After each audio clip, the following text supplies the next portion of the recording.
There are Christmas decorations up already and it is way too early for that. Hi guys, it's Stephanie and today's video is all about my October favorites. I'm a little bit behind this month on my favorites, but if you follow me on social media or on my blog, you'll know that I actually spent 10 days away on vacation out of the country, so I didn't really have time to try and record this video before now, but I am now, so yeah. Once again, I find myself with my favorites to be pretty different. I don't really have any categories that I like to stick to when it comes to my favorites, because somebody's favorites could really be anything that they want, something that they just absolutely loved in the past month, and whether it's a product they used or something they saw, anything like that. That's the beauty of favorites, you can just share what you like. So because of my trip, I did get to really figure out my favorites, and I also found some new stuff that have become my favorites. So that's what a lot of these are for this month. So my first favorite for this month is this really awesome blanket I got from Steinmart. It is just like, I wish you guys could feel how soft this blanket is. It's ridiculously soft. It's amazing. And I know it's a Halloween blanket because you can see all the stuff it's got, like boo, scary, happy Halloween, but really it's so soft that I might just keep it out during the year because A, I love it, it's super soft. B, I just love blankets in general. Anybody who knows me knows that I love blankets, and I love going to stores like HomeSense or Winners and feeling the blankets because I'm like, ooh, is this soft? Is this not soft? It's a really weird hobby, but really it's a lot of fun, I promise. Anyways, I spotted this blanket when I was at Steinmart, and because it wasn't even Halloween yet, but because it was so close to Halloween, I actually got it for a lot cheaper than it originally was priced, and I think I got it for about $10 or so, and I really love it. Again, super soft, and it's really cozy, and it actually fits really well. It doesn't look super big, but it's a really good medium size. Like, it's not a super small blanket that I don't feel like I can cozy up, but it's also not a huge blanket like another one that I have that it's kind of like, okay, how can I possibly wrap myself in this whole thing because there's so much blanket. So yeah, really love this. Again, super soft, and now that it's getting colder, I will more than likely be having this out all the time, even though it has Halloween stuff and sayings all over it. I don't care. My next favorite is actually something that I already own. So it is this Roxy backpack. I got it at Winners or Marshalls, I can't remember which one. And I actually barely even used it before I went on my trip. And this backpack was like my savior when I went to amusement parks because it is the perfect size. It's not too big of a backpack, but it's also not super small. Like, it's really light, has a lot of space in it, so I was able to keep, you know, obviously all the stuff I would normally keep in my purse, as well as if there are times when I bought something and it was small enough it could fit in here, that way my hands were still free. So that was really great. Again, absolutely love it. Really cute. I've always loved the design of this, and I've always felt guilty because for the most part it just kind of sits in the back of my closet, or it sits behind, it's resting and hung up on the door in my room, and I don't really use it, but definitely I will be looking for more reasons to use it because, again, it was my complete lifesaver when it came to this trip. So yeah, I really love it. My next favorite item for the month of October are the Eco Tools Makeup Brush Cleansing Cloths. So I can't get this in Canada. I haven't been able to find it, and I knew that Eco Tools had this, so I went into Target with my mom and I specifically went looking for Eco Tools to see if they had any new brushes that I didn't have, which they didn't at that Target, but they had these, which are the brush cleansing cloths. So they look exactly like makeup wipes, but they're just for your brushes, and it's great because I used it the night I bought it, and I was kind of amazed at how much stuff was still in my brushes, especially my blush brush. I think I probably used an entire cloth at least, and maybe another half of a cloth just for my blush brush. I could not believe how much was in there.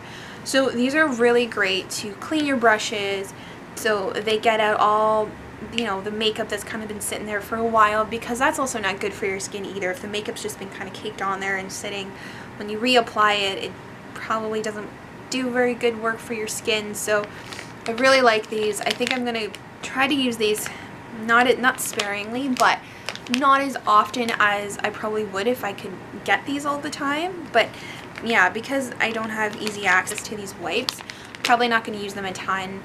I don't put on a ton of makeup when I do put makeup anyways, so it won't be too bad. But yeah, these are really great, so highly recommend. If you have them in your area, if you can find these, definitely purchase them. They're definitely worth it. My next favorite item I also bought at Steinmart. It is this wired activity tracker. It kind of looks like a Fitbit, but it's like a fake Fitbit. But what it does is it's a watch, it's a step counter. It tells you calories burned from walking and how many miles or kilometers you've walked, and as well as you can set an alarm on it. I have it so that if I get a text message or phone call, this starts vibrating, so I know if my phone's not near me that something's coming through. Again, you can set an alarm on it, so I've done it a few times where I put the alarm on this and it actually just vibrates on my wrist, which wakes me up. Really great. And what's awesome is this cost me only 25 bucks and it's been working amazingly so far. You can't use it in the water, which is fine. Most activity trackers you can't have in the water anyways. But yeah, this is really great, and it's really made me realize that I'm glad I waited till I found something like this, because I had been debating a lot whether to buy a Fitbit, but I just couldn't justify the price, because the most basic one that's kind of like this is at least $100, maybe more than that, I think. So I'm really glad I waited, because I think this is perfect. This is just what I need, and honestly I don't know if I could justify paying $100 for something that would only keep track of like my steps like the Fitbit does. I mean, I know a lot of people who love their Fitbits and that, but just for me this was perfect because it did exactly what I needed to, and it was more in my friendly price range than getting something else. So yeah, I really love it. My next favorite item is something I bought when I was on vacation at Disney. It is my Minnie Mouse pen. I used to have one of these pens a really long time ago. I don't know if it was from the last time I went to Disney about 10 years ago or the time before that when I was a little kid, but I remember so vividly having one of these pens, and I saw it and I'm like, oh my god, I need it. I need this pen. I need to have it. And I decided to get the one that was like Minnie Mouse, and I decided to get red because for me, I associate Minnie Mouse with red. So another really cute thing is, you can probably see, it has a really cute little bow here for Minnie. It actually writes really well. It has black ink in it, but it's great. Like, I've been using it to write notes and all that, and I really love it. So it's a great little pen, and I really, really love it. My next favorite item is Eat, Pray, Love. I got this book from my friend Kristen. Feels like a while ago. I can't remember if she gave it to me for my birthday or for Christmas, but I've been meaning to read this for a while, and I've really been enjoying it. It's been a really interesting journey reading through what Elizabeth Gilbert went through when she went to Italy, India, and Indonesia. I'm pretty close to the end. She's in Indonesia right now where I'm reading, and I've gotten some really great quotes from this about finding yourself, being comfortable with yourself, loving yourself, and just really not being afraid to try new things. And it's been really helpful for me in the last couple of months, and I really like it. I don't know, I might check out the movie. I think we actually have the movie, but I've never seen it. So I'll probably watch it once I finish reading. And yeah, I really do like it. I just found a new quote in here that I really like that I'm going to share with you guys, that if you like it, maybe it'll inspire you to read the book too. The search for contentment is therefore not merely a self-preserving and self-benefiting act, but also a generous gift to the world. Clearing out all your misery gets you out of the way. You cease being an obstacle, not only to yourself, but to anyone else. Only then are you free to serve and enjoy other people. So I thought that was a really great quote, and kind of sums up the book, sums up what I think a lot of us probably go through. Anyway, I do recommend checking out Eat, Pray, Love, or if you want, maybe check out the movie.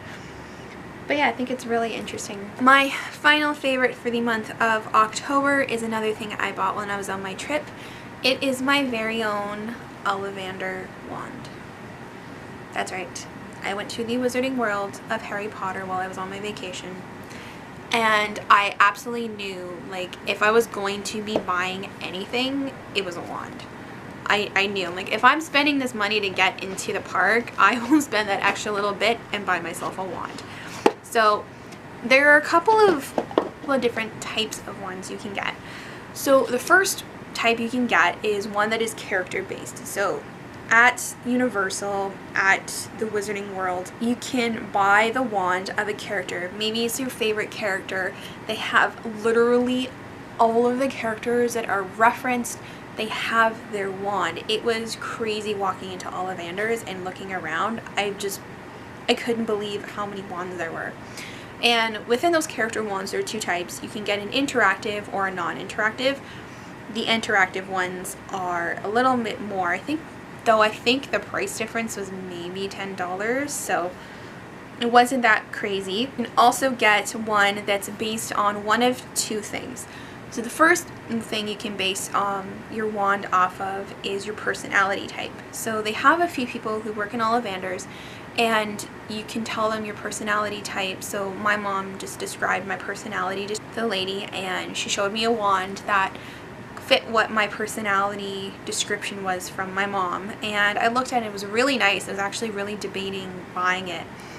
And then the second method you can do is a date that's important to you, and they look it up in reference to, pretty sure it's the Celtic calendar that they base it off of. So when I gave the important date, which I used as my birthday, she got me my wand, and she started describing the type of person that had this wand, and my mom and I looked at each other and we thought, oh my god, that's bang on. That's like completely what my personality is. So this is what my wand looks like. It is a Hazel 9. So it's made of hazel and it's 9 inches. It's super light. It's just really pretty. Like, I love the detailing on the handle and the little gold around. And honestly, it just fits so well. Like, the way that this is shaped is amazing, and it's great. So as you can see from the tip, it's got this little like bulb thing going on, right? So throughout both the Diagon Alley section, which is the one I went through, and the Hogsmeade, which is at the other part of Universal, which I did not get to go through, there are points throughout the park that you can cast spells, and it's completely interactive. So that's why with the character ones, there's an interactive and a non-interactive, so that if you didn't want to do it based on your personality, you can still cast spells based on your favorite character's wand. So when you buy your wand, you get this little thing. It's a map. And the design is really similarly based on what the Marauders map looks like. So on this side is Diagon Alley, which is what I went through. So throughout the map, as you can see, there are a bunch of points that you can cast spells, and it actually tells you throughout on the top here how to do the action for the spell. And it's just really cool because you can just go ahead and cast spells and you feel that little bit of magical. And on the other side of it is for Hogsmeade, which, as I said, I didn't get a chance to go through. But it's great, and honestly, like, I'm really impressed with the quality of the wand. I think it's absolutely beautiful. I still need to figure out where I'm going to put it and how to display it properly. And yeah, so if I ever decide to go back, which I probably will, I'll try to go through Hogsmeade and I'll bring my wand with me so that I can try to cast those spells there. And I just highly recommend anybody out there who's a big Harry Potter fan like I am, it's something you need to do, because my mom and I spent at least two hours, maybe closer to 3, just in the Wizarding World alone. Like, we explored a little bit of the rest of the park, just mostly in the Simpsons exhibition, but honestly, I didn't want to leave. I was like, I don't want to leave. It's just, this is the Wizarding World. This is what I grew up with. Like, I literally grew up with Harry, Hermione, and Ron, and I just got so into it, and honestly Universal did an amazing job. The Wizarding World looks awesome, so highly recommend. But yes, I absolutely love my very own wand from Ollivander's, so highly recommend doing that if you ever go to Universal into the Wizarding World. Those are all of my favorites for the month of October. Again, I know I was a bit delayed on getting this video out, but it's okay, it's all done now, and I'm really looking forward to the next month. It's gonna start getting really cold here, which I'm not looking forward to, but that just means it's a month for cozy sweaters and knee-high boots, which is pretty exciting because those items are probably some of my favorites in fall, so maybe they'll be my favorites for November. But anyways, I really hope you enjoyed this video. If you did, please give it a thumbs up. And if you haven't already, I would love it if you would subscribe to my channel so you can check out more videos. And I will be seeing you guys next time. Bye!